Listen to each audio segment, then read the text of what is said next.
As a ভেট সারাদিন কী করলাম সেটাই আজ শেয়ার করব তোমাদের সাথে।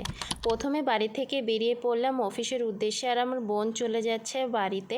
অফিসে কিছুক্ষণ আমরা বসলাম, আর বসে কিছু পেপার ওয়ার্কস ছিল সেগুলোই কমপ্লিট করে বেরিয়ে পড়লাম ক্যাম্পের উদ্দেশ্যে।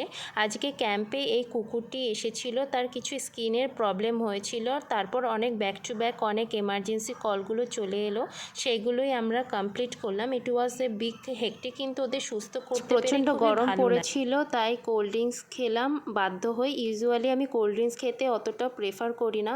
আর সেই গরুটিকে আমি ট্রিটমেন্টও লিখে দিলাম কী তার প্রয়োজন।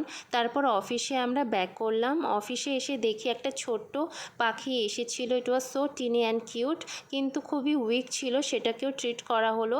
আর আজকের দিনটা আমার এই পর্যন্তই। এই ব্যস্ততার মধ্যেই আমার সারা দিনটা কেটে গেল। ভিডিওটি ভালো লাগলে সাবস্ক্রাইব করতে ভুলবে না। See you in the next video.